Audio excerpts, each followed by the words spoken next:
조갑제 TV 시청자 여러분 안녕하십니까? 2022년 12월 12일입니다.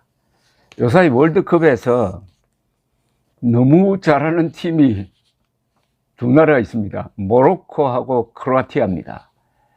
크로아티아, 모로코 두 팀이 승부차기라든지 아니면은 골키퍼의 활약이라든지 역전승이라든지 이런 이미지를 가지고 세계인들을 감동시키고 있습니다.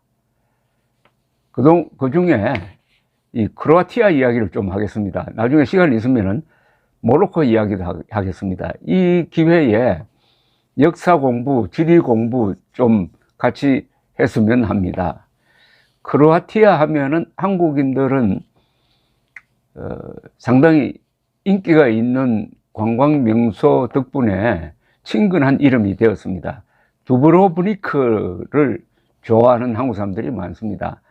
한 10여 년 전에 여행을 많이 하는 분들을 상대로 조사를 했더니 세계 최고의 명소가 어디냐 하니까 가본 데를 기준으로 해서 두브로브니크를 꼽는 사람들이 많았습니다. 저도 2014년에 두브로브니크를 간 적이 있습니다. 크로아티아와 그런데 두브로브니크는 그 역사가 조금 다릅니다. 크로아티아는 면적이 한국의 남한입니다. 남한의 한 60% 정도 됩니다. 작은 나라입니다. 그런데 강한 나라입니다. 그런 점에서 스위스하고 좀 비슷합니다. 그럼에도 불구하고 크로아티아를 후진국으로 알고 있는 사람들이 많아요. 왜냐하면은 유고슬라비아 연방에 소속되어 있었고 그때 유고슬라비아의 대통령이 티토였습니다. 티토가 크로아티아 출신입니다. 그런 이미지가 강해서 그런지 크로아티아를 동구의 어느 못 사는 나라 정도로 알고 있는데 이건 완전히 잘못 아는 겁니다. 그래서 이 크로아티아 이야기를 좀 해드리겠습니다. 우선 크로아티아는 동구와 소련 공산체제가 붕괴된 1989년 그리고 91년 사이 그리고 그 직후에 있었던 발칸 내전 이걸 딛고 독립국가를 재건한 경우입니다. EU와 나토에 지금 가입해 있습니다. 지금은 유럽 선진국으로 분류됩니다. 우선 크로아티아는 인구가 387만 명밖에 되지 않습니다. 그러니까 브라질 팀을 이긴 거는 인구가 한 50배 되는 나라를 이긴 경우입니다. 구매력 기준으로 크로아티아의 1인당 국민소득은 37,549달러나 됩니다. 삶의 랭킹에서는 약 200개 나라 중에 30등입니다.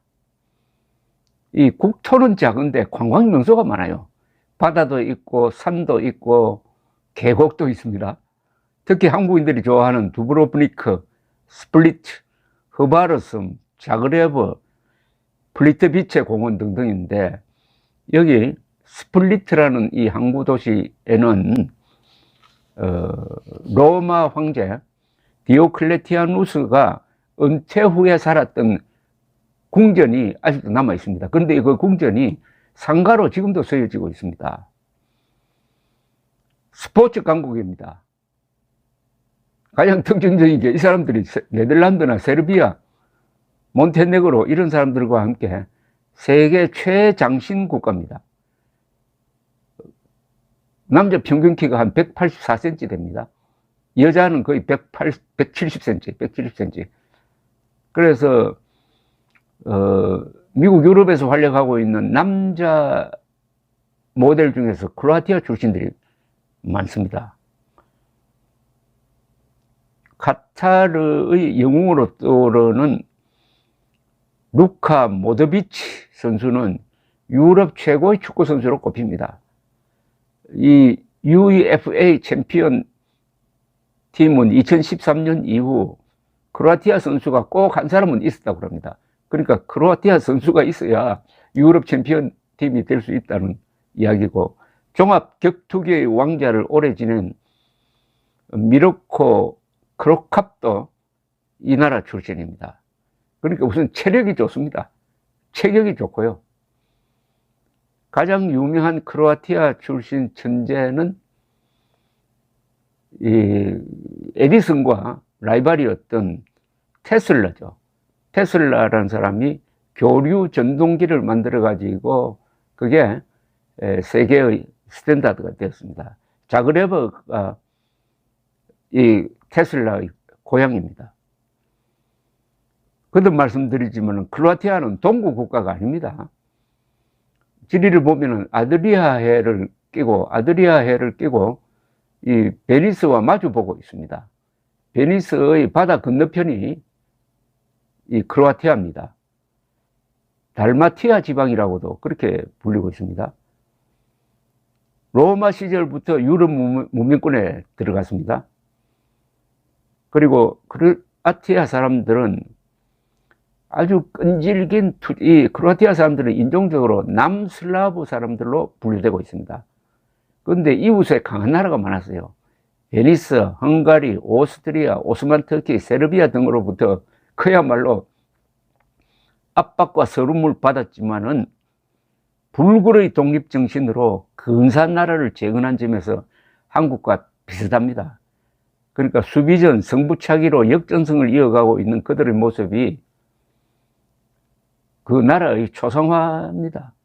1998년 프랑스 월드컵에서 3등을 했고요. 2018년 러시아 월드컵에서 프랑스와 결승에서 붙어가지고 준우승했습니다.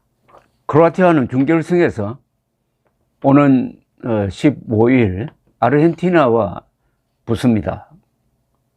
그리고 프랑스와 모로코가 준결승에서 붙는데 만약 프랑스가 이기고 크로아티아가 아르헨티나를 꺾으면은 또 2018년에 이어서 또 프랑스, 크로아티아가 결승을 붙는 경우가 생길지도 모르겠습니다.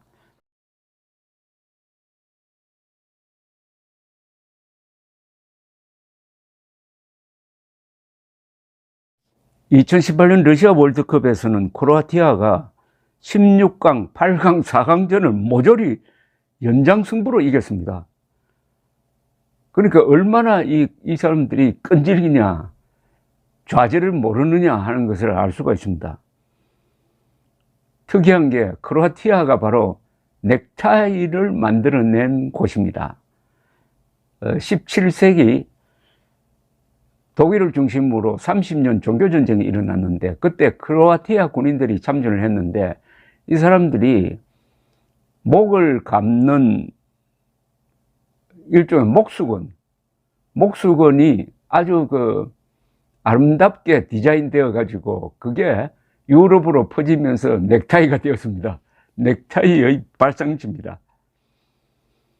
이 두브로보니크는 크로아티아 지역에서 독자적인 도시국가를 만든 경우입니다. 베니스와 비슷합니다.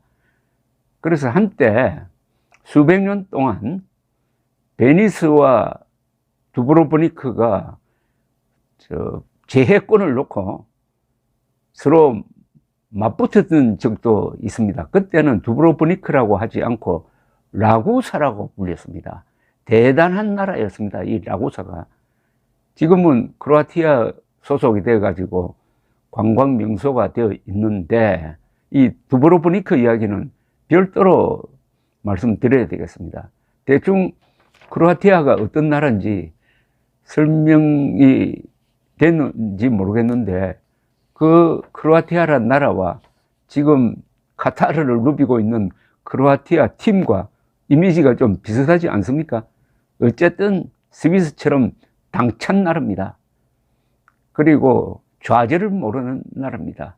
한국인들이 좋아할 만한 나라입니다. 감사합니다.